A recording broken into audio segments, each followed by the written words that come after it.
Está no ar o Pod Festas e eu sou a Adri Umes, a host de hoje. Para quem não me conhece, sou organizadora de eventos há 20 anos e sócia da Fessamorfose, junto com a Denise Bittencourt e a Cris Caleiro. E o Pod Festas já está na sua segunda temporada, quase no finalzinho. E hoje a gente chega com mais um episódio super especial, com um convidado que veio de longe, direto de Minas Gerais para um evento com a Fessamorfose e para gravar o Pod Festas com a gente. Eu já vou contar para vocês. Hoje eu tenho a honra de ter comigo aqui na bancada do Pod Festas as minhas sócias, Cris Caleiro e Denise Bittencourt. Sejam bem-vindas. As três juntas na mesa é raridade, né? Estamos aí, convidado especial. Bem especial, que veio de longe. Não sejam, né? Exatamente. E para você, explicando um pouquinho mais do Pod Festas, é um podcast que conecta você com o mundo mágico e encantador dos eventos. Aqui a gente fala tudo sobre eventos, festa de 15 anos, casamentos, formaturas, bodas, renovação de votos, enfim, tudo para você que quer fazer uma festa e também para conectar profissionais de eventos, que é o principal motivo de existência da Fessamorfose, o propósito, como diz a Cris. E eu quero pedir uma coisa para vocês. Quem está nos assistindo pelo YouTube, vai lá, curte, se inscreve no canal, ativa o sininho, pra gente é importante. Passa pros outros, comenta, deixa o like. E no Spotify também. Você pode seguir, né, no Spotify, classificar, deixar o seu comentário também. A gente sempre faz enquete no final. Pra gente é super importante isso, que quanto mais você vai lá e dá o seu like, mais ele entrega. Então, eu quero apresentar para vocês, o Dr. Daniel Del Rio, da Blindagem Jurídica. Tudo bom, Dr. Daniel?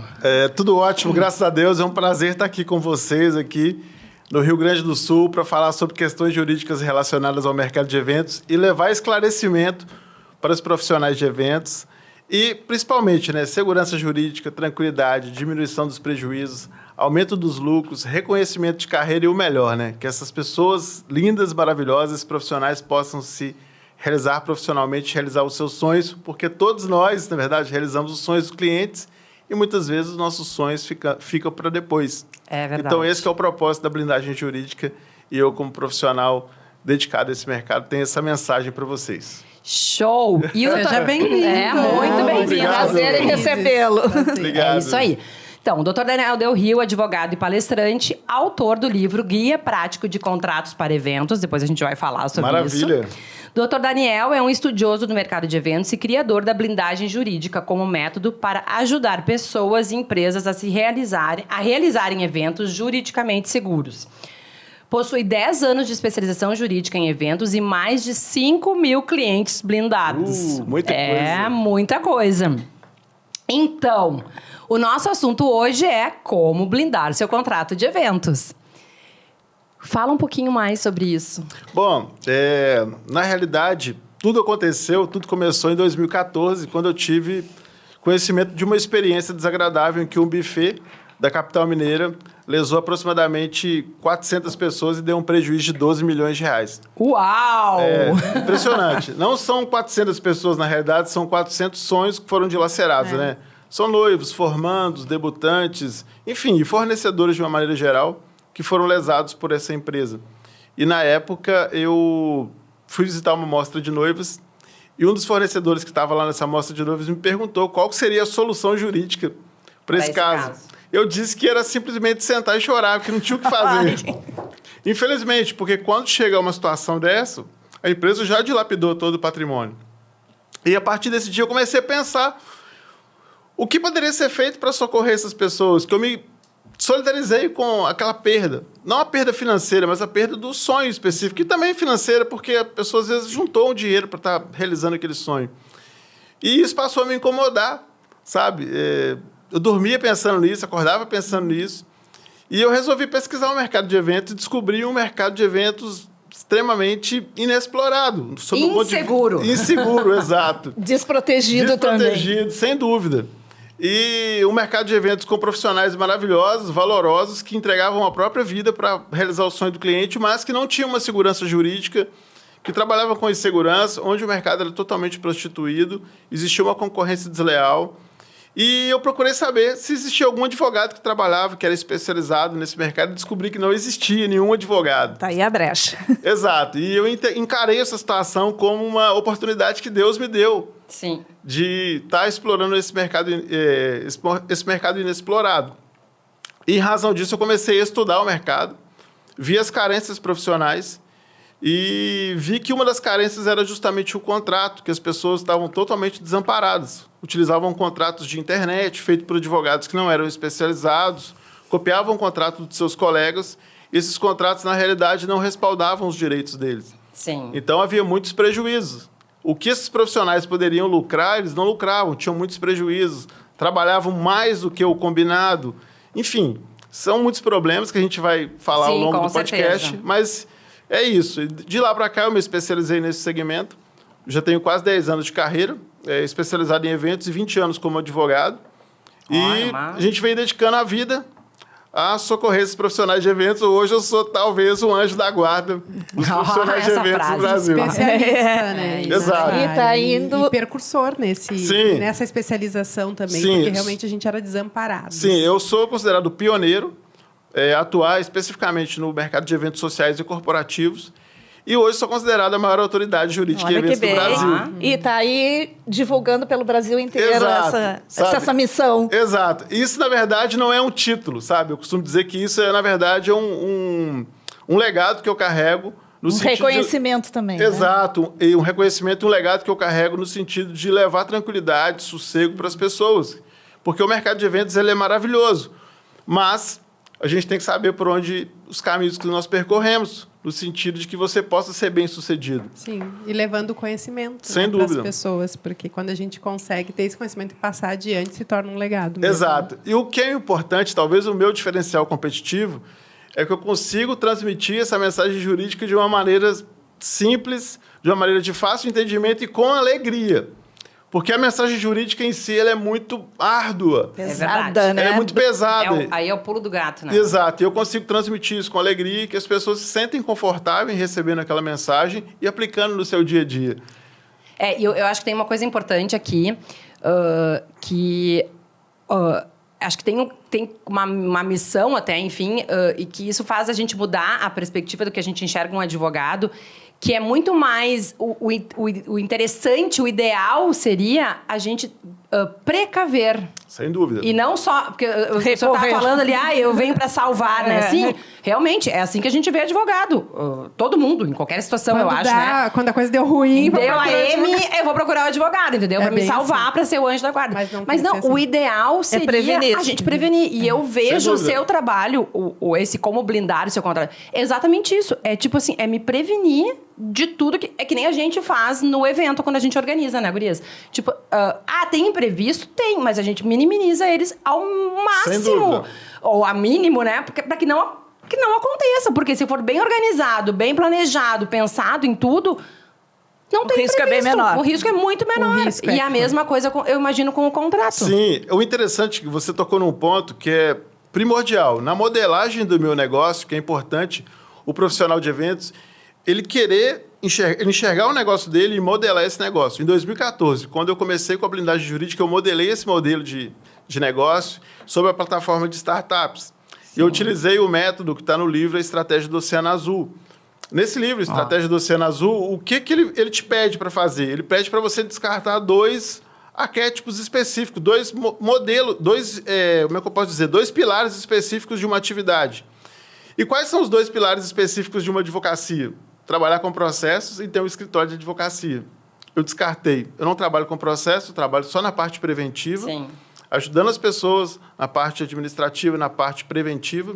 Eu não tenho um escritório de advocacia porque meu escritório é a internet, eu trabalho para todo o Brasil. Então, dessa forma, eu consegui alcançar locais que um escritório com a base fixa, centralizado, trabalhando com processo, eu não conseguiria. Então, hoje, o meu principal ativo profissional é a informação. Nós temos como propósito... A Cris fala muito de propósito, né, Cris? Eu entendo como propósito o que te faz levantar todos os dias pela manhã, uma manhã chuvosa e fria, onde era infinitamente você ficar melhor deitado na cama. É verdade. Só que o propósito, ele te faz levantar nesse dia frio e chuvoso. Então, o propósito da blindagem jurídica, e eu, como Daniel Del Rio, especializado em eventos, é democratizar o acesso à informação jurídica especializada no mercado de eventos. Levar uma informação de qualidade para o profissional e de fácil entendimento que ele possa aplicar no dia a dia dele e que isso reverta em benefícios para ele. Quais benefícios? Segurança jurídica, tranquilidade, diminuição dos prejuízos, aumento dos lucros e assim por diante. E o segundo propósito é criar um mercado de eventos mais justo e igualitário. É uma utopia, eu sei que é. Uma utopia, eu sei que eu não vou conseguir criar um mercado de eventos, mas nós juntos, quem está assistindo a gente, se cada um fizer um pedacinho, fizer uma parte, olha aí, nós vamos ter um mercado de eventos melhor. Então, o mercado de eventos, muitas vezes as pessoas reclamam que esse mercado de eventos é isso e aquilo. Eu falo, o mercado de eventos é resultado do que você faz na sua cidade.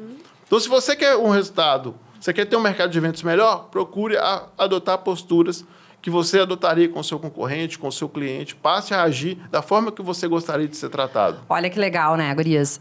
O doutor Daniel falando, o nosso propósito, a Fessamorfose, surgiu com esse intuito de... as pessoas dizem assim, vocês são... Porque na época a Cris ainda era organizadora de eventos. Vocês são 3 concorrentes trabalhando juntas, como é que pode? Olha a visão.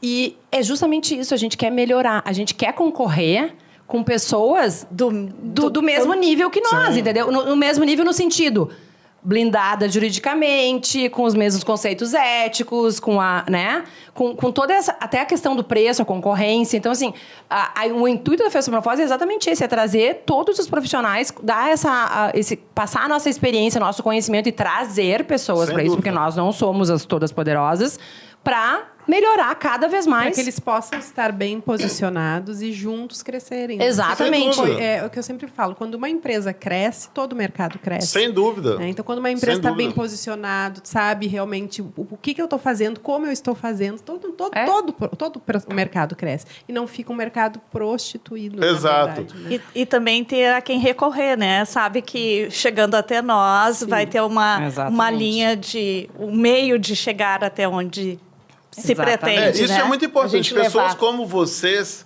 que são polarizadoras, que são formadoras de opinião, vocês são todas capacitadas, isso é muito importante para levantar o nível do mercado. Porque, querendo ou não, se a gente vê pessoas que estão no mercado há cerca de 20, 25, 30 anos, são pessoas que muitas vezes não se capacitaram. Entraram no mercado de eventos como uma oportunidade ou como uma segunda fonte de renda e permaneceram ali, não tem uma qualificação, não tem uma capacitação, e encaram o mercado como um bico, muitas vezes. Então, de uns 10 anos para cá, eu vejo que o mercado de eventos, ele começou a acordar e está enxergando, as pessoas estão vendo que para ser um profissional de eventos, você tem que estar capacitado. Tem que se desenvolver. Exato. Aí vem a minha primeira pergunta oficial, mas é justamente daí. Ainda tem gente em pleno 2023 que olha para mim e pergunta assim, ou para qualquer um de nós, eu preciso fazer o contrato? Eu não tenho contrato. Não pode ser um e-mail? Não pode ser um WhatsApp? Eu preciso fazer contrato, tá, Daniel? Bom, se a gente for observar, o primeiro contrato da história da humanidade, ele foi quebrado, não é verdade? Todos conhecem. Deus falou, essa árvore aqui tu não pode tocar. Sim. E Adão e Eva foram lá e tocaram. O primeiro contrato da humanidade foi um contrato verbal, ele foi quebrado. E nós, seres humanos, temos a tendência de descumprir os tratos, na verdade. Então, tudo que é consolidado em um contrato escrito, ele tem mais garantia. E, além do mais, é importante frisar que nenhuma das atividades, não são profissões, são atividades, do mercado de eventos. Aliás, as atividades não são profissões. Ou seja, não tem uma lei que regulamenta aquela atividade. Então, eu preciso de ter um documento que faz lei entre as partes. E esse documento é qual? O contrato. Então, eu tenho que estabelecer as estruturas básicas, que é o título, a qualificação das partes, a vigência do contrato, as assinaturas, as testemunhas, entre outras coisas mais. Preciso ter o objeto que você faz, o que você não faz, o que é proibido, obrigações, entre outras coisas mais. E a questão da extinção contratual, né? O pessoal chama de rescisão, mais adiante a gente vai falar. Sim. Tem que estabelecer isso, porque o contrato ele nasce para ser cumprido, mas no meio do caminho pode ocorrer algumas circunstâncias que ele venha a encerrar essa atividade, essa relação, e eu tenho que estabelecer essas obrigações. Ou seja, o combinado não sai caro. Tá, e digamos assim, o profissional não tem contrato. Tem lá um termo que o cliente, sobre, digamos, o orçamento, e talvez ele ache que aquilo ali poderia ser o contrato. Deu M. O cliente vai lá e aciona o profissional. Sem contrato, ele perde tudo. Ou ele consegue ainda comprovar através do serviço, alguma coisa assim. Olha, o contrato, nesse caso aí, é considerado um contrato verbal, tá bom? O contrato verbal, ele é válido. Entretanto, para que seja provado quais as condições, como foi estabelecido, necessita da testemunha. As condições. E entre o meio jurídico, a testemunha é chamada de a prostituta das provas. É uma expressão um pouco vulgar, mas é a realidade, porque a pessoa pode falar a seu favor, como pode falar contra. Então, para que você não tenha que sujeitar uma medida judicial, ter que passar por um desgosto, ter que pagar advogado, desembolsar mais, é preferível que você tenha um contrato. É um investimento em segurança jurídica. E quem investe em segurança jurídica, eu costumo fazer esse cálculo, ele investe 10 vezes menos do que quem precisa de acionar um advogado. Então, um processo, em média, pela tabela da OAB de São Paulo, que eu pego como referência, é 5.200 e alguma coisa. Ou seja, quase R$5.500 um processo judicial. Se você investe em prevenção, você investe de 7 a 10 vezes menos. Sim, Ou seja, é muito melhor você investir em prevenção do que investir em remediar um problema. E você vai remediar aquele problema em específico. Entendeu? Então, sem dúvida nenhuma, o contrato escrito, ele é uma segurança. Uma segurança, exato. Eu até fiz essa colocação, porque ontem, nós tivemos um evento ontem, a Masterclass, como blindar seu contrato de eventos, e o Daniel... Foi maravilhoso. Foi incrível, né? Foi. E teve um profissional de eventos que falou, eu não tenho contrato. E nunca deu nada. Aí eu falei ainda assim, até então. Pois é. Até acontecer. Até então, eu costumo dizer o seguinte... É o gerador, é o seguro, né? O contrato é o seguro. Pode acontecer. Isso é possível que aconteça, sim. Porque o que ocorre? Tem muitos fornecedores de eventos que eles são fornecedores que eles costumam contornar muitas objeções. São pessoas que são conciliadoras. É o modelo comportamental dele é de ser conciliador. Então, pelo fato de ser conciliador, muitas vezes ele perde muita coisa, mas ele prefere perder do que arrumar uma briga com o cliente. Então, essas pessoas, normalmente, para chegar numa situação de um processo judicial, tem que ser uma coisa muito grave. Só que isso conduz ao fornecedor a ter uma falsa sensação de segurança. Então, muitas pessoas, porque não aconteceu nada, acham que não precisa de mudar. Só que a gente observa que as pessoas que estão chegando para se casarem, para fazer festa de formatura, debutante, evento corporativo, são pessoas que estão na geração a partir do ano 2000. São pessoas que foram criadas com valores diferentes, são pessoas mais imediatistas, que foram criadas já com o celular na mão, com a internet. Então, são pessoas que elas têm reações diferentes das outras gerações. Totalmente. Totalmente. Né? E o que a gente observou, muitas vezes as pessoas, os profissionais de eventos falam, nossa, Daniel, depois da pandemia as pessoas mudaram. Não é que depois da pandemia as pessoas mudaram, é porque a pandemia estava justamente nessa lacuna de tempo que houve essa mudança de geração, das pessoas chegando para casar. As pessoas que estão vindo para casar agora, a partir de 18, 20, 29, 20, 22, 23 anos. Então, é para as pessoas que já nasceram no ano 2000. Então, o que ocorre? A pessoa fala, eu trabalho 30, 20, 10, 15 anos, nunca deu problema. Olha, agora a coisa mudou. O mercado que está instalado agora é outro. O comportamento do cliente mudou. O mercado é outro. Então, você que está me assistindo, se você tem uma falsa sensação de segurança e acha que você ainda não tem um contrato ou não adotou um contrato blindado ainda, eu acho que é importante você observar isso, porque, como eu disse, os problemas estão acontecendo com muito mais frequência e o pessoal não veio para perder, sabe? Infelizmente, o que a gente tem chegado a meu conhecimento é que muitos consumidores estão entrando para fazer os eventos já pensando em receber parte do valor de volta. Como que eles fazem isso? Criticando seu trabalho, querendo mudar o seu contrato, te oprimindo, falar que você não fez como deveria, que você estragou o sonho deles e vai expor isso, ameaça expor em rede social e pede a devolução de parte do valor. Isso é um fenômeno nacional. Nacional. Eu tenho recebido denúncias reiteradas todas as semanas. E que isso triste, tá vindo, né, até? Dessas pessoas que estão vindo dessa nova geração. De forma alguma, eu estou criticando a geração, a gente não pode generalizar, mas essas pessoas, elas têm outros valores que são diferentes dos nossos, que já estamos um pouco mais de tempo no mercado e na caminhada, né? Sim. Não, e falando sobre isso, eu gostaria de entrar nessa questão de falar sobre a autorização de imagem, por duas questões.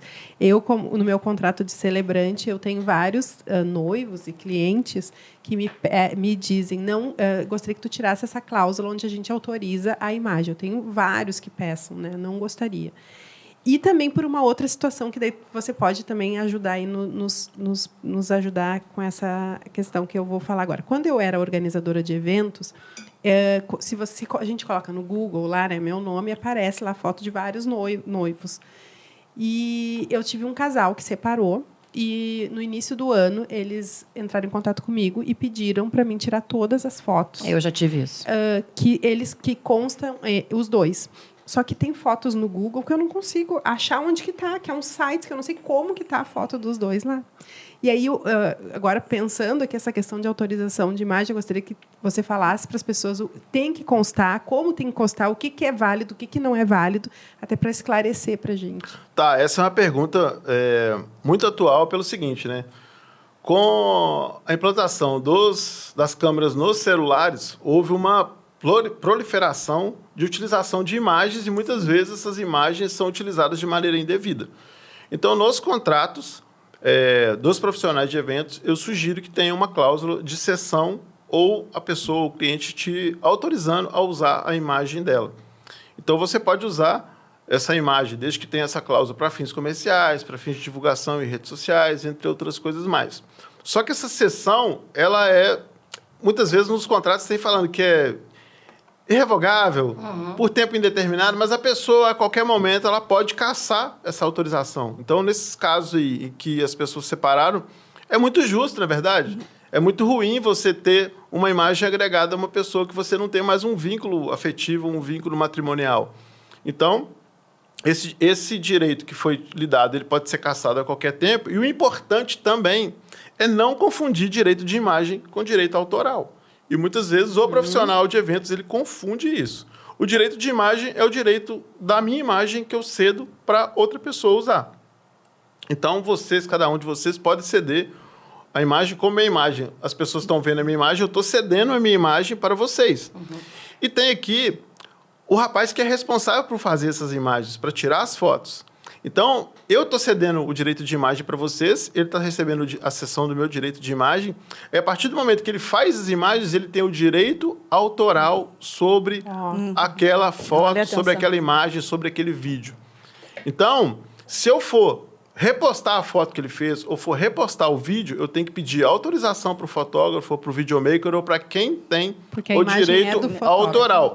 Ele é autor da obra. A foto, o vídeo é uma obra. Ele é o autor da obra. Então, para que eu divulgue essa imagem que foi feita por ele, eu tenho que pedir autorização do direito autoral. E não é só dar os créditos, por exemplo, na rede social. Era isso que era a pergunta. Se a gente põe um arroba ali, não funciona. Não, na verdade, você tem que pedir uma autorização. Você tem que pedir uma autorização. Se eventualmente ele liberou, você pode marcar ele, tá?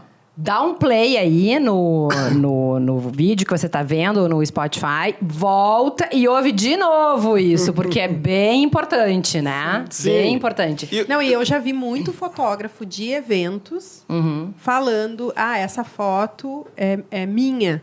Sim. Né? Eu já vi comentando, o fulano usou minha foto para, sei lá, fazer um anúncio, comercial. Um anúncio, Isso, né? No Instagram. Sim. E tá usando a minha foto e não tem autorização. Isso. E isso aí, quando é para fins comerciais, ainda é Mais possível. complicado. É mais complicado. Porque o fotógrafo ou a pessoa que foi lesada, sendo a imagem lesada sem autorização, igual, por exemplo, muitos artistas, eles pegam a imagem do artista e vinculam um produto ou um serviço que ele não está fazendo propaganda. Isso é uma violação de direito de imagem. Da mesma forma, se eu pego a foto de um fotógrafo e coloco no meu site, por exemplo, sem autorização dele, é uma violação de direito autoral. Então, ele pode notificar extrajudicialmente a pessoa que está usando para que deixe de usar e ainda assim... Peguei meu celular para anotar aqui. E ainda assim pode gerar um processo de reparação de dano material e moral. Mas a gente tem que ir um pouco mais além, tá? Por quê? As pessoas pegam as imagens, mesmo se tiver cedido. Vamos supor que o fotógrafo cedeu para você a imagem, o direito autoral. Você não pode colocar filtro naquela imagem, porque você está alterando, alterando a originalidade da obra dele, a não ser que ele permita. A gente tem alguns casos... E ele pode, então, falar que você usou o filtro e está alterando. Está alterando a originalidade da obra dele. Então, a gente tem que tomar muito cuidado. Outro cuidado que tem que ser tomado é sobre a divulgação de imagem de convidados. Isso é a lei geral de proteção de dados, né? Também. Entra aí também. Também. O que ocorre? Quando eu divulgo a imagem de um convidado, ele não me cedeu o direito de imagem dele. Então, alguns contratos têm algumas cláusulas que falam assim, que o cliente ele cede o direito de imagem dele extensivo aos convidados. Não, né? Porque ele não vai pegar lá 300 convidados para assinar a autorização. Questionável. A questão da LGPD, foi bom você tocar, ela vai um pouco mais aprofundada. Ela vai sobre dados sensíveis e dados pessoais.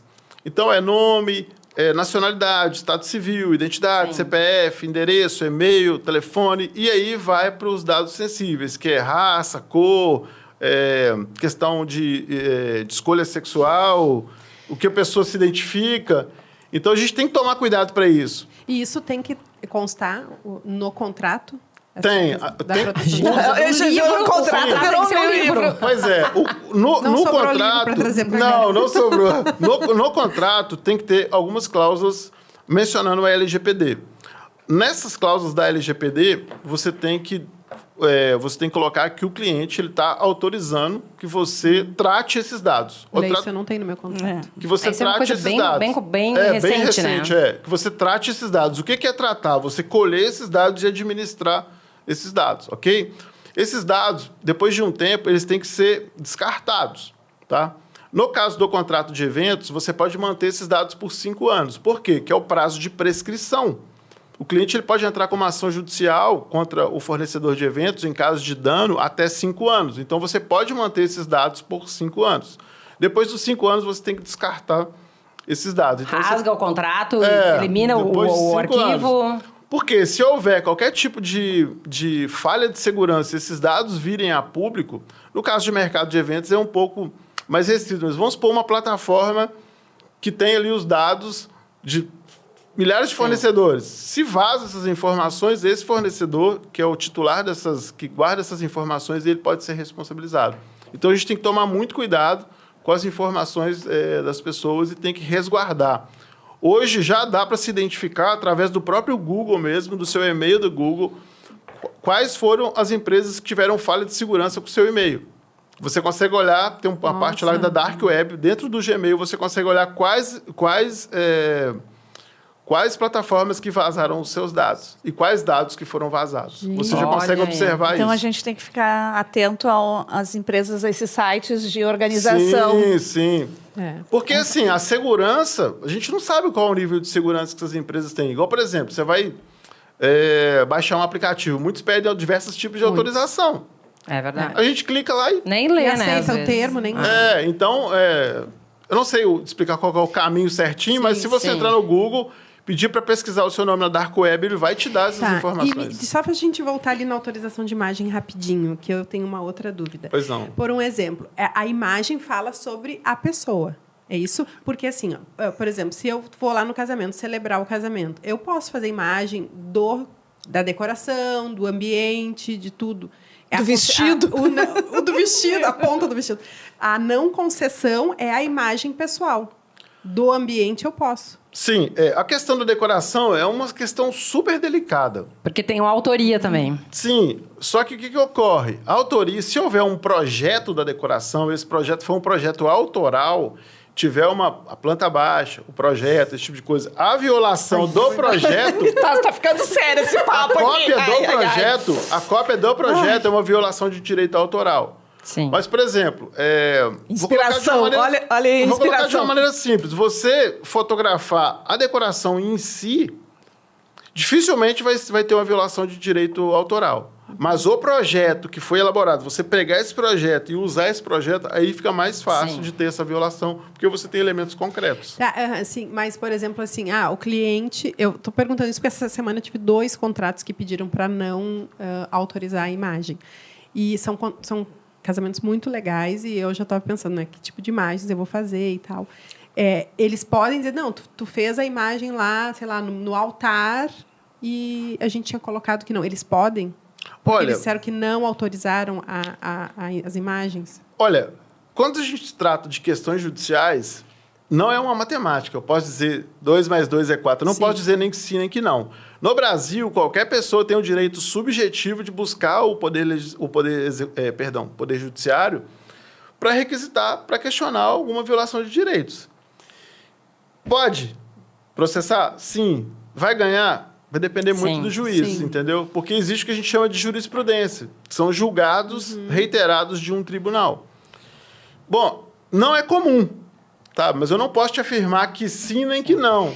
Eu tenho um exemplo para falar, até que já entra como causa aqui, pode ser, que é parecido com isso que tu falou do cliente que pediu, né? Eu também tive no início desse ano também um casal que eu fiz a organização há uns 8, 9 anos atrás. E eu tenho um site meu e eu dentro tem um blog que eu vou botando os casamentos e as festas, enfim. Essa noiva é advogada, me chamou, disse, eu tinha perdido teu telefone, não sei o que, agora eu achei aqui, enfim. Eu queria te pedir um favor. Eu me separei do fulano e, além de me separar, eu estou sofrendo uma perseguição por parte dele, enfim, ele não entendeu muito bem e tal. Então, eu preciso que tu tire do site o nosso casamento. E eu disse, aquela coisa toda, tá. Tirei. Só que eu vi que o teu caso foi mais, porque assim, ela me pediu, talvez até por ser advogada, ela foi bem específica. Tira do blog, tira do teu site. Porque o resto ela vai resolver. Porque como é que eu vou ter... Eu não tenho gerência para tirar o que os entrou na rede social, que fotógrafo, entendeu? Ela teria que procurar, mas assim, só para exemplificar que foi um caso igual, mas diferente do teu, entende? Porque o meu tá no Google, coloca o nome deles e aparece foto. Aí ela deu a entender que ela já teria feito essa outra parte, entendeu? E quando ela bota, aparecia ainda o meu site. Então, eu fui lá e tirei e foi tranquilo. E aí, era a pergunta que eu ia fazer, o senhor já respondeu, eles me deram autorização, mas isso pode cessar no momento que ela me pediu. Sim. Ela só me pediu, não me mandou nenhuma ordem judicial, enfim, ok, mas ela poderia... mas são coisas que podem ser tratadas sem ir além, né? Sem além. Não senso. Tranquilo, né? tranquilo. Mas se ela quisesse, ela até poderia fazer uma... Até porque ela, segundo ela, estava sofrendo, sei lá, tentado a vida, não sei bem qual é o problema lá que a gente, né? Mas tinha uma outra coisa que eu queria, nessa questão da decoração e de outras coisas. Eu já tive também casais que, ou enfim, festa de 15, eu não quero que tu tire essa cláusula, né? Mas alguns pediram para tirar a cláusula de autorização, de que não querem autorizar a imagem, mas me diziam assim, mas tu pode usar as fotos da festa, do cenário, bar, da decoração, enfim, né? Das celebrantes. Eu não quero que apareça eu e nem meu nome. Tipo assim, tu pode dizer lá que tu fez um casamento dia tal, em tal lugar, mas não botar o nome dos fulanos, entendeu? Aí eu fiz na época, eu fiz uma modificação meio por conta minha ali, tipo assim, não posso usar a imagem do noivo, do fulano e da fulana, mas o resto eu posso usar. Sim, perfeitamente possível. Esse tipo de cessão das imagens da foto é perfeitamente possível. Mas o que a lei protege efetivamente como imagem é a imagem e os traços pessoais, voz, isso quer dizer, trejeitos da pessoa, sabe? Sim. Então, da festa... Eu posso usar se eu não aparecer. É isso aí. Eu acho que também agora a gente vai mudando um pouquinho aqui de assunto, que eu acho que é uma coisa muito importante, que ontem acabou assim, a gente falando sobre várias coisas, mas que eu gostaria, que acho importante para falar aqui no podcast, sobre a indicação de profissionais. Sim. Até que ponto o assessor, né, estou falando pelas gurias e por todos os assessores cerimonialistas aí do Brasil, são responsáveis e podem ser responsabilizados por um profissional indicado? Tá, em primeiro lugar, a gente tem que desmistificar e traduzir para o profissional de eventos o que é uma indicação. Quando você fala indicar, a primeira expressão, a primeira coisa que vem à cabeça é o dedo apontando, não é verdade? Uhum. Então, quando você indica, você está apontando para uma pessoa. E quando você aponta para essa pessoa, para esse profissional, para essa empresa, você está apontando para qualidades. Está validando. Para características. Exatamente. Uhum. Você está falando, entre outras coisas, essa pessoa presta um serviço ou fornece produtos de qualidade e essa pessoa, eu confio nela, essa pessoa é idônea. Esse que é o sinônimo de qualidade, de indicação no mercado de eventos. Por isso que eu disse ontem que muitas vezes a indicação está atrelada ao pagamento de BV, que é o bônus de venda, que é a bonificação por indicação de fornecedor. Ou seja, muitas pessoas indicam para receber uma retribuição. E quando elas indicam, elas falam, olha, é uma pessoa de qualidade, é uma pessoa que eu confio, eu ponho a mão no fogo para essa pessoa. Então, quando você faz isso, pelo artigo 7º, parágrafo 2º do Código de Defesa do Consumidor, você está se colocando no meio de uma cadeia de consumo. Ou seja, você é um intermediário, você está indicando, você está colocando essa pessoa como pessoa da sua indicação, da sua confiança. Então, você passa a ser corresponsável. Se essa pessoa deu o calote, você é corresponsável desse calote. Tá, mas aí... E se a pessoa não tá recebendo BV, se ficar aprovado isso, mas assim, porque tu confia, porque é teu parceiro, porque tu trabalha sempre com ele, mas e tu indica... É uma hipótese aqui. Eu indiquei, mas eu não ganho BV. Tá, mas é aí que a recomendação continua é que você não indique. A recomendação é que você não indique, é que você sugira o fornecedor. É sugestão. Que daí não é um só. Aí tem que ter opção de escolha. Sugestão. Por quê? O que ocorre? Tinha umas colegas aí antigamente que estariam raladésimas Você faz hoje. qual que é o procedimento correto? Você pega, provavelmente, o assessor, a cerimonialista, o produtor de eventos, o organizador, ele tem essa função de recomendar, de sugerir pessoas. Isso faz parte, até porque ele montou aquela equipe ali que ele sabe que dá aquela certo. rede, né, de fornecedores. Ele sabe então, que qual dá que é o procedimento? Você fazer uma lista, tá?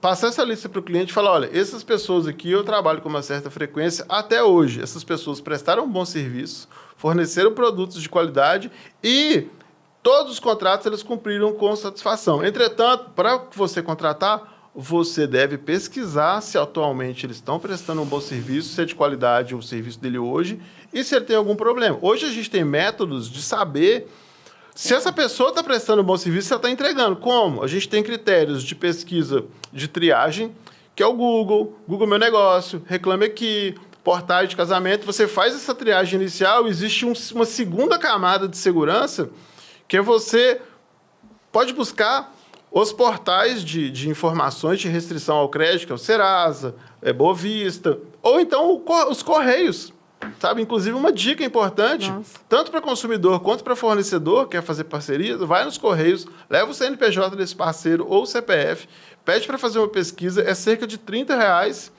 lá saem umas informações, se ele tem processo, se ele tem nome sujo, se ele tem nome sujo, se ele tem protesto, se ele tem cheque sem fundo, se ele tem nome ou alguma restrição cadastral. Com isso, você consegue saber qual que é a posição da pessoa hoje, sabe? Inclusive, uma dica para você que está me assistindo, você que é honesto, que é um bom fornecedor, que tem idoneidade, você pode fazer, sabe o quê? Uma declaração de idoneidade. O que você vai fazer? Você vai passar a fazer essa pesquisa de tempos em tempos. Se atualizar. Exatamente, vai atualizando e vai colando isso em um documento, pega um papel timbrado e coloca declaração de idoneidade. Daqui a um ano, vamos supor que você tira uma por mês, você vai ter 12 declarações de idoneidade. Você vai mostrar para o seu cliente que está chegando, olha, tem 12 meses que eu não tenho nenhum tipo de problema.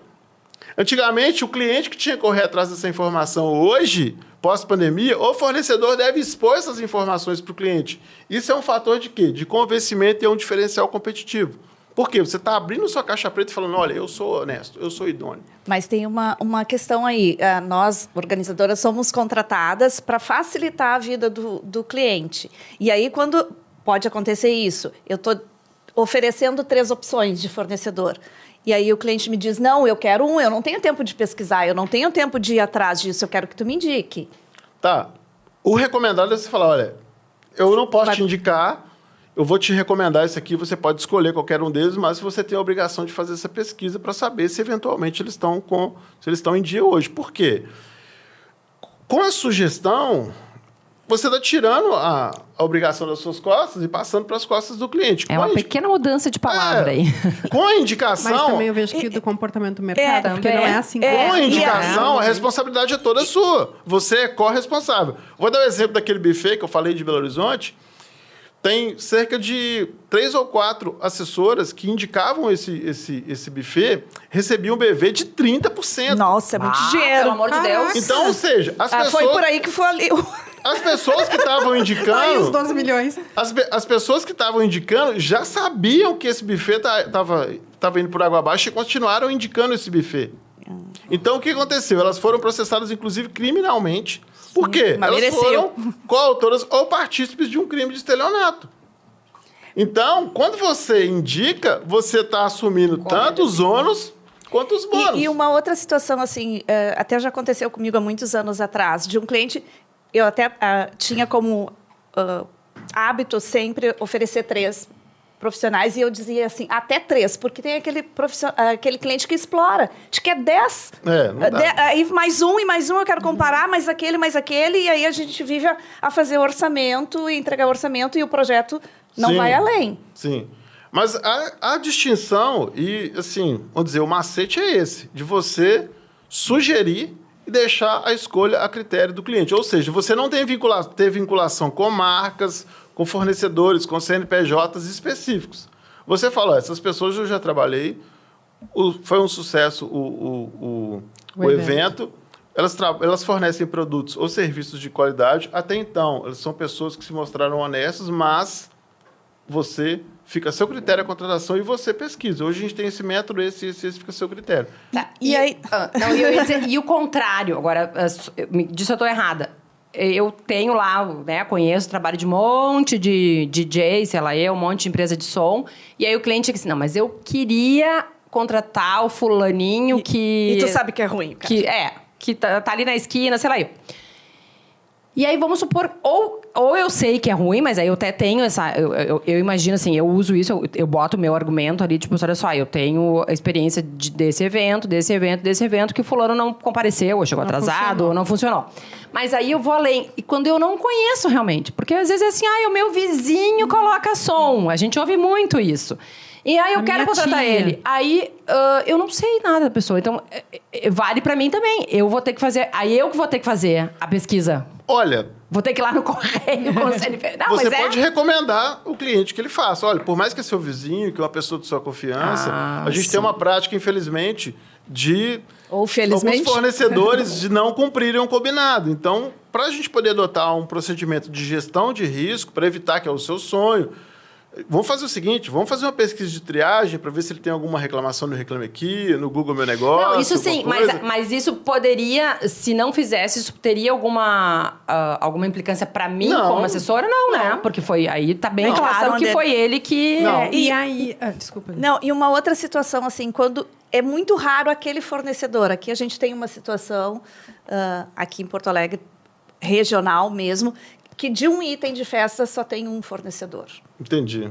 E aí, ele só pode, se a cliente quer aquele item, eu só posso indicar ele. Eu não tenho ele, mas ele é o único. É o único. Olha, nós temos esse fornecedor aqui, ele é o único, mas fica à vontade para...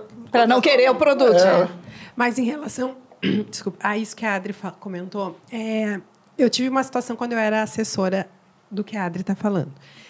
No meu contrato de assessora, eu tinha uma cláusula, que eu acredito agora, ouvindo você, que está errado. Onde eu colocava que eu não me responsabilizava por profissionais que não eram recomendados por mim. O que aconteceu? Uma situação. Uma noiva chegou e me disse, a minha tia faz doces lá no interior, não sei quantos quilômetros de Porto Alegre, ela fazia os doces do meu casamento. E eu disse, bom, tudo certo, ela tem experiência? Não, tem experiência, mostrou fotos, não sei o quê. Chegou os doces no dia do casamento, tá? Doces no dia do casamento. Acho que eram uns 1.000 doces, Daniel. Quando nós abrimos as caixas, eu tenho foto até hoje, as caixas dos doces, todos doces mofados. Meu Deus. Saindo bicho para dentro. Que isso? Eu tive que, na hora, eu fechei as caixas, eu disse, vamos descartar tudo, e eu tive que conseguir, de última hora, doces com os meus parceiros, os meus fornecedores. Então, assim, isso acontece muito, que é o que a Adri está falando. O cliente vem e diz... a tia faz o bolo, fulano, a madrinha faz... Então, assim, ali eu aprendi... Claro, tudo a gente tira aprendizado, né? Eu lembro que ali eu aprendi que a próxima pessoa que viesse em relação a... Principalmente a alimentação, eu dizia, olha, eu não vou trabalhar com esse profissional. Por quê? Porque eu tive a situação, eu contava a história do doce da tia. Porque, assim, dá uma intoxicação alimentar... Foi problema na festa, ou do buffet, ou a organizadora. Até tu explicar que não é tudo. Que não é, que era o doce lá, que não sei de onde vem. Então, são coisas que, às vezes, assim, que podem ocorrer e que, às vezes, a gente realmente não sabe nem... Por exemplo, eu poderia ter cobrado uma multa da cliente porque estava no meu contrato. Mas isso acontece. Ontem eu vi você falar. Acontece muitas vezes. Existe muito emocional envolvido. Sim. E a gente não quer ir para essa coisa de Sim. chegar aí para um... Olha, a gente No embate, né? a gente Foi tenta, até né, bom negociar. você tocar nesse assunto que eu costumo dizer que existe a síndrome de fada e o transtorno de gênio no mercado de eventos. Olha, essa eu não sabia. Pois é, são as pessoas que trazem para si o sonho do cliente, incorporam aquele sonho e acham que eles são Síndrome de fada. Até vou anotar. a última solução para o cliente. E aí, muitas vezes, essa síndrome de fada e o transtorno de gênio, eles impedem o fornecedor de realizar os seus próprios sonhos. Então, muitas vezes, a gente vê fornecedores que já trabalham há anos no mercado e continuam estagnados no tempo. Por quê? Porque muitas vezes eles dizem sim para o sonho do cliente e eles estão dizendo não para o próprio sonho dele. Então, é muito importante que a gente consiga equilibrar. O evento social é diferenciado? Sim, você tem que se doar mais, sem dúvida nenhuma. Entretanto, existe um limite. E qual que é o instrumento que vai colocar esse limite? Em primeiro lugar, o seu comportamento e, em segundo lugar, o contrato. Então, ontem a gente comentou sobre a questão do objeto contratual. O objeto contratual é o que você faz. Então, tem que ter a breve descrição, eu preciso ter as atuações, eu vou atuar na cerimônia religiosa, na recepção, qual o local, qual o horário de início, horário de término, carga horária, equipe, entre outras coisas mais. Eu tenho que tratar sobre o detalhamento, tudo que eu vou fazer tem que ser totalmente detalhado. Eu tenho que tratar da montagem e da desmontagem, para alguns fornecedores, nem todos participam. Sim. Entretanto, esse é o primeiro estágio. Eu tenho que partir para o segundo estágio, que são as exceções. O que seriam as exceções? O que não está incluído no contrato. E aí, eu posso, inclusive, fazer aquilo, mas se não estiver incluído no contrato, eu coloco como exceções, e essas exceções são circunstâncias que você já foi pego de surpresa. E a gente dá os exemplos mais comuns, que é a questão de colocar o docinho Na pelotinha, a forminha na no mesa. doce, acender a vela de decoração, entre outras coisas que não são atividades típicas do cerimonialista, do assessor de eventos em si, mas muitas vezes as pessoas acham que aquilo faz parte da atividade. E como as atividades que estão no mercado de eventos, elas não são profissões, eu preciso de mostrar para o cliente e falar com ele, olha, isso aqui não está incluído.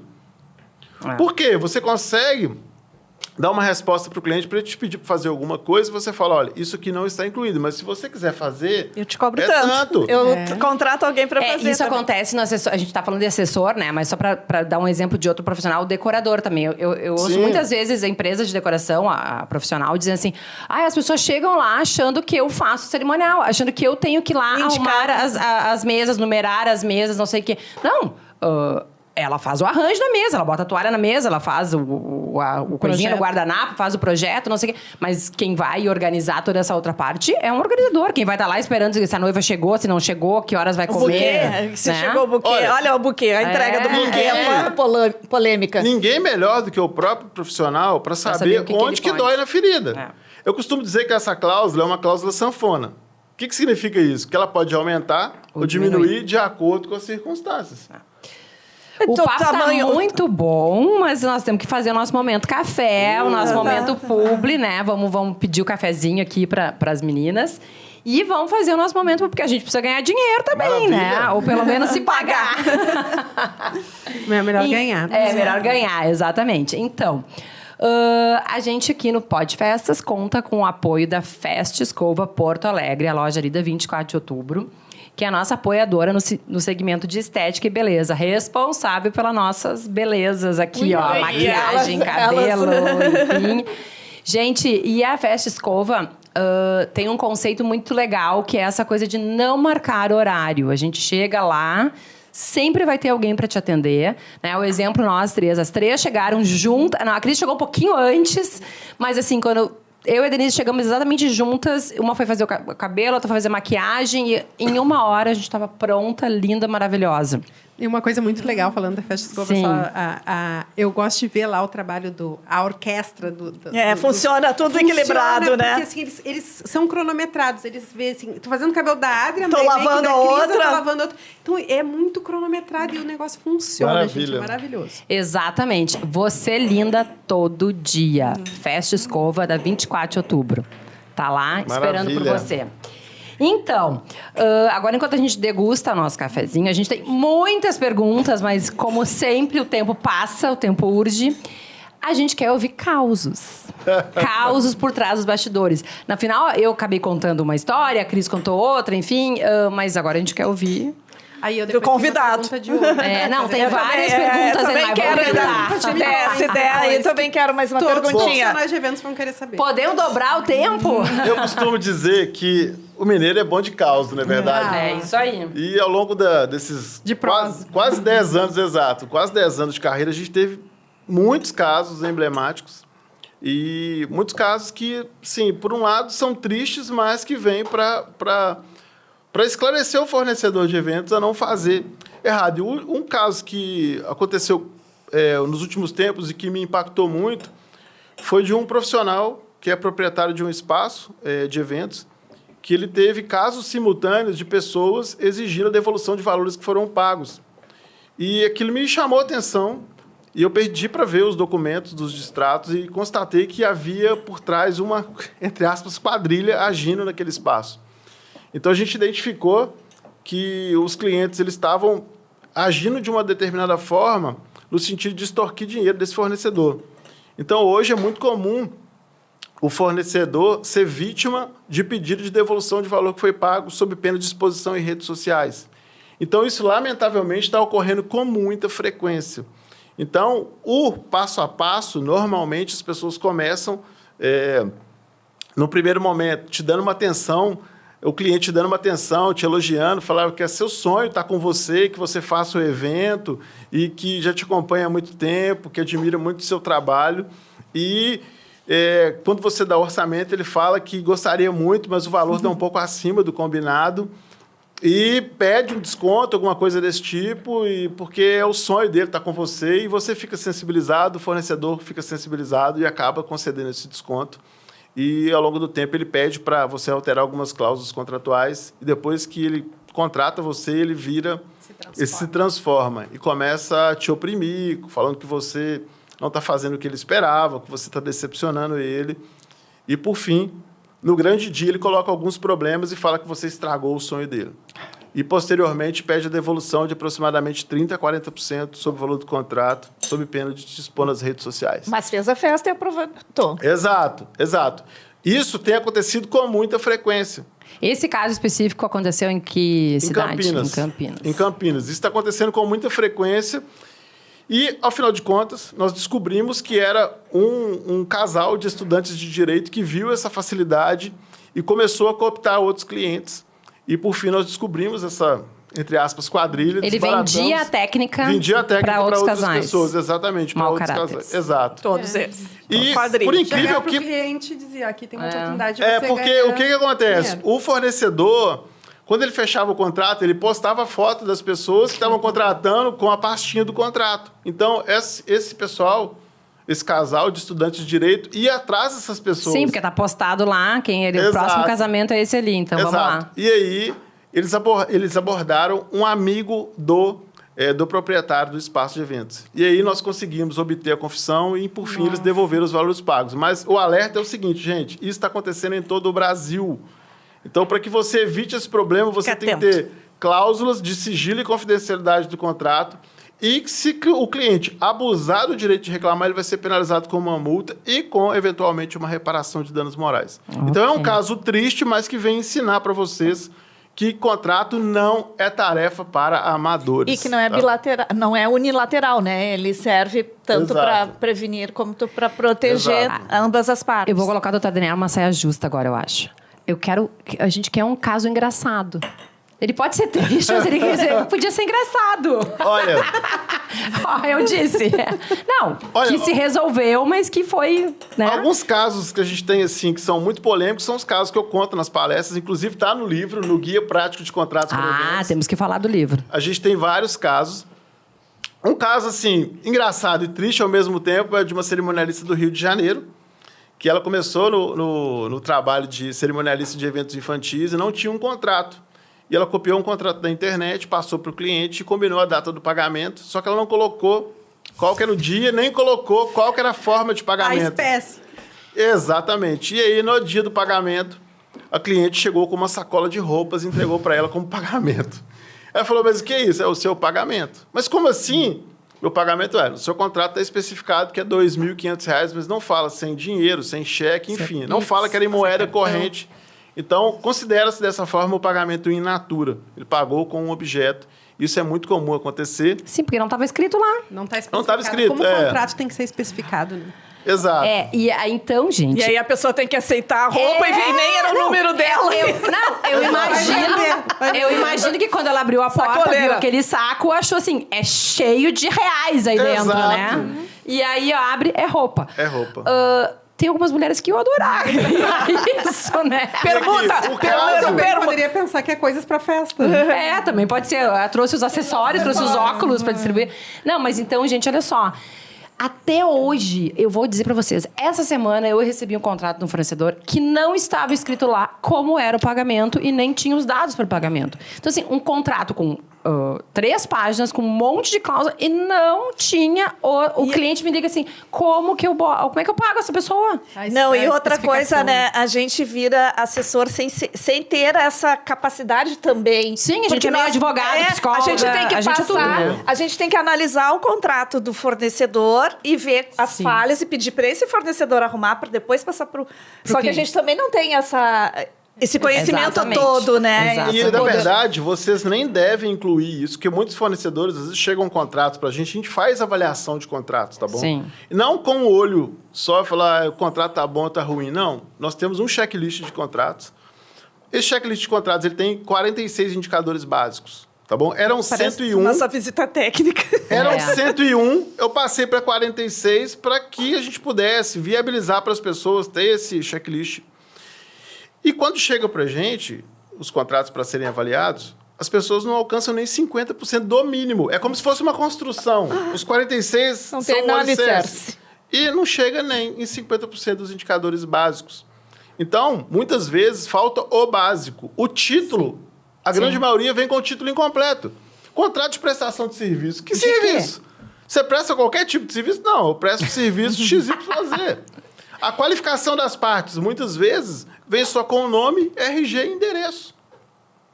Não tem o e-mail, não tem o telefone, que é o canal de comunicação oficial. Eu coloco a profissão. Tem que Tem.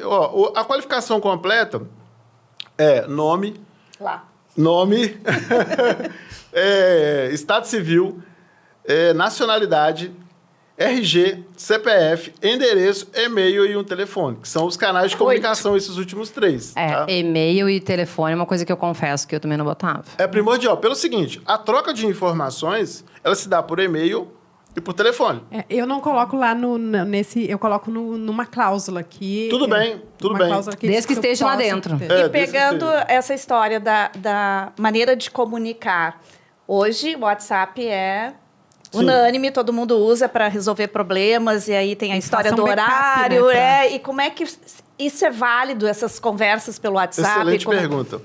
Bom, o WhatsApp hoje, ele é o principal canal de comunicação para nós brasileiros, né? Eu vou dizer que ele é tanto o nosso salvador, quanto é o nosso Deus e é o nosso diabo, né? Vamos fazer assim, então. E o que ocorre? Muitas vezes já chegou ao Poder Judiciário, inclusive no Supremo Tribunal Federal, pessoas que usaram prints de WhatsApp como meio de prova. E a má notícia é que o Supremo Tribunal Federal já declarou que o WhatsApp ele não pode ser utilizado como meio de prova. Por quê? Nossa. É facilmente manipulável. Mas aí eu vou dar a dica para você, se eventualmente você necessitar de usar uma conversa como prova, você tem que fazer o quê? Você tem que fazer uma ata notorial. O que é essa ata notorial? Eu vou pegar o telefone, vou até o oficial do cartório, vou abrir a conversa do WhatsApp, ele vai descrever o que você quer e vai declarar que aquilo ali de fato está no seu telefone.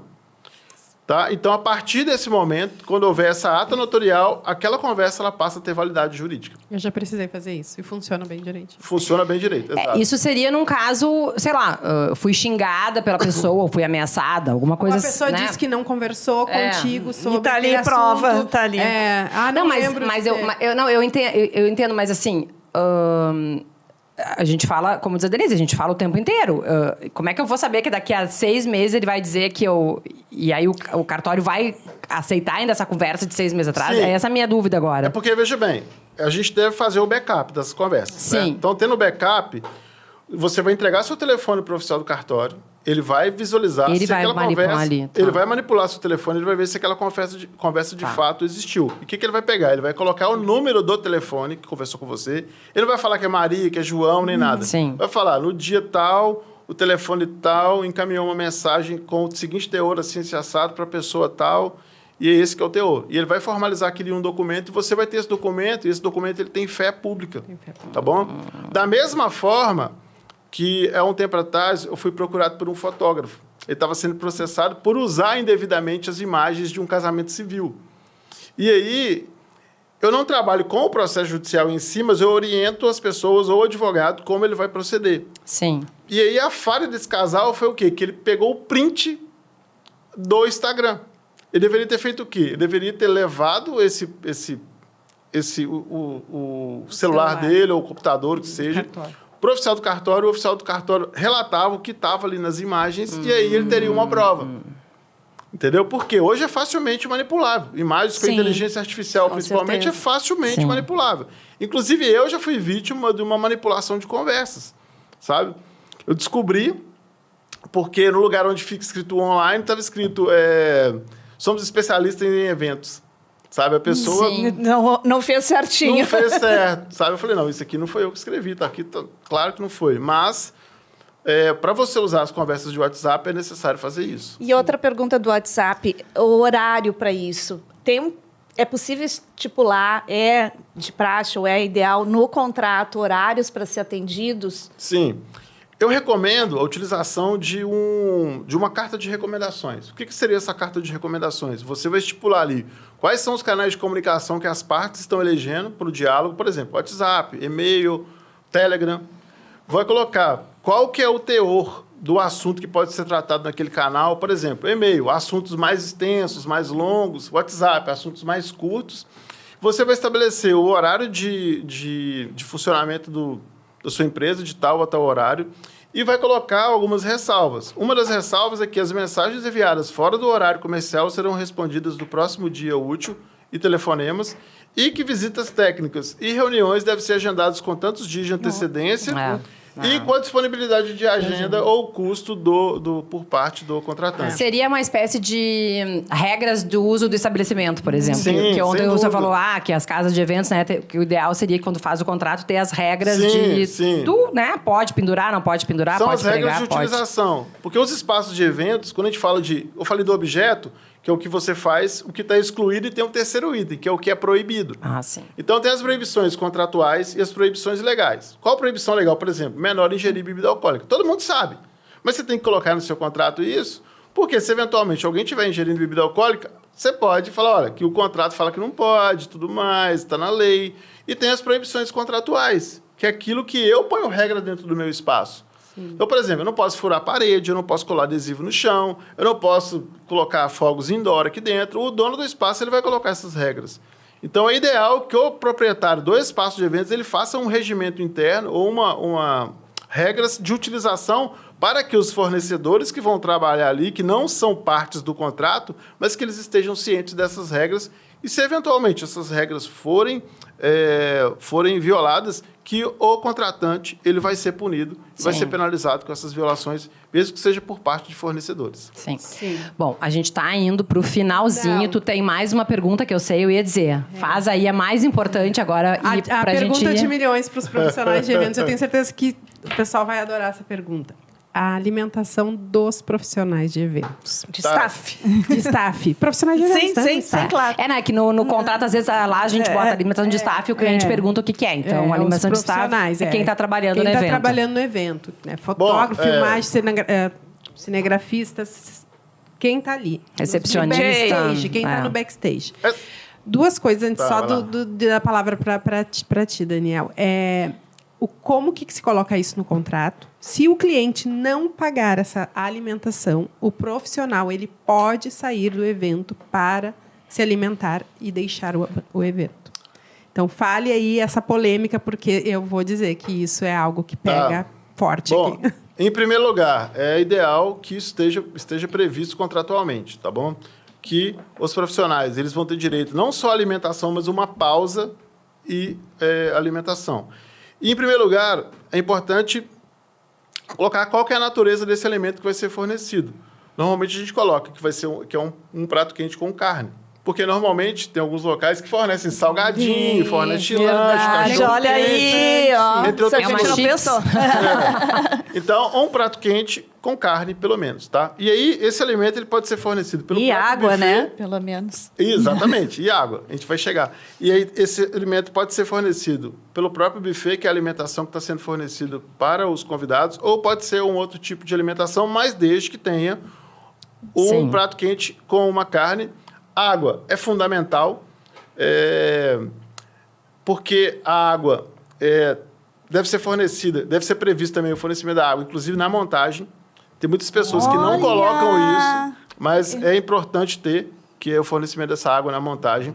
E aí vem os estágios. Que seriam esses estágios? Esse é o direito que está previsto. E aí a gente tem que colocar algumas punições para eventualmente não for cumprido. Qual que seria essa punição? Se eventualmente não for fornecido o que for combinado, a gente tem que colocar uma indenização. Ou seja, por exemplo, o fornecedor, o cliente não forneceu o prato quente, ele forneceu um salgadinho. Ele vai ser penalizado com uma multa indenizatória que vai estar previsto na própria cláusula. Meu Deus. Além dessa punição, tem uma segunda punição, que se eventualmente não for fornecido nenhum tipo de alimentação, respondendo a sua pergunta, tem que estar previsto que o fornecedor ele pode sair do local para comprar esse alimento ou para se alimentar fora, tá bom? Então, respondendo a sua pergunta, a pessoa pode sair para se alimentar fora, desde que tenha previsto isso como uma penalidade contratual, tá bom? E uma outra questão em relação a isso. Ah, tá, Que só um detalhe. tá. E a pausa? Tem que estar previsto o direito à alimentação, qual o tipo de alimentação, a água, e tem que estar previsto a pausa e a penalidade, que é a indenização, e a possibilidade dele sair para comprar esse alimento fora. Tá. Em relação a esse contrato, a assessora, o organizador, a assessora, ela pode ter isso no seu contrato já pensando num staff geral do evento, porque normalmente quem faz toda essa organização do jantar é a assessora organizadora. E se caso o cliente diz, não, eu não vou pagar, quem ouve, quem acaba Também. tendo que resolver isso é a assessora. Comprar uma pizza. Comprar uma pizza, pedir alguma coisa. Então, a assessora poderia colocar ali no seu contrato que o cliente tem que fornecer esse prato quente com uma carne para o staff que estará trabalhando no evento? Olha, o contrato ele faz a lei entre as partes. Então, o assessor ele pode colocar que vai ser fornecido para o staff dele. Mas ele não pode estender para os demais staffs. O ideal, o recomendado é que cada um dos fornecedores já tem. tenha essa cláusula Alguns no já tem. contrato. A maioria tem feito isso. Mas não o prato quente. Não, Não, essa isso não. especificação toda. Essa foi a uma dica de milhões. especificação. Essa, realmente. Essa foi a dica de milhões. Gente, tá ótimo. Tenho certeza. Eu tenho certeza porque eu sei que elas têm perguntas ali. Eu ficou tenho aqui, ó, perguntas ficou. aqui. E aí, só voltando a Segundo essa questão, episódio. só para a gente poder ajudar aí a nossa audiência. Então, quem é assessora, organizadora, está ali com seus contratos, já pode pedir para especificar isso. Sim, Com sem certeza. dúvida. Com E certeza. outra coisa que nós vamos ter que fazer depois, se tu demorar a voltar a Porto Alegre, a gente vai ter que fazer um segundo episódio online, né? É verdade. Porque parte dois. Mas ele volta ano que vem com um livro novo. Agora sim, ó, nós Falar estamos do livro. encerrando. Tem que falar do Nós estamos encerrando e a tua deixa final aí agora é dar uma faladinha do livro, porque ontem teve... claro que esse episódio está passando depois do ontem, né? Do evento. Do evento. Mas muitas pessoas ficaram sem o livro e no nosso grupo ali que a gente tem com os participantes, várias pessoas, Adri, Dê, Cris, eu quero o livro, como é que eu faço? Então faz o pitch aí já que a gente legal. resolve. Faz pra O câmera, livro Nilda. é um guia prático de contratos para eventos que eu sintetizei essas e muitas outras informações sobre as questões contratuais que o fornecedor de eventos ele precisa saber. Então, é um livro com 260 páginas, um livro colorido, de capa dura, um livro lindo que ficou, né? Vocês viram. Especialmente feito para você, fornecedor de eventos. Se você deseja adquirir o livro, pode entrar no link na nossa bio. Você consegue comprar tanto ele no impresso quanto o livro virtual. E também, se eventualmente você pensa que precisa de um novo contrato, algum tipo de coisa dessa natureza, a gente também faz contratos personalizados. A gente não trabalha com modelos, tá? A gente vê qual que é o perfil do fornecedor, qual que é a sistemática de trabalho dele e cria esse contrato personalizado de acordo com a sistemática de trabalho. Então, se fizer sentido para você, nós estamos às ordens e quero agradecer o convite. É um prazer estar aqui com vocês. Espero voltar em breve. Ótimo. Diz aí o arroba. @blindagem jurídica oficial. Okay? Isso aí. Legal. Muito obrigada, Obrigada, Daniela. Foi uma adoramos. alegria. É Foi verdade. maravilhoso, mais uma vez. Gurias, agradeço a presença de vocês. Muito Ilustre obrigada. presença na mesa.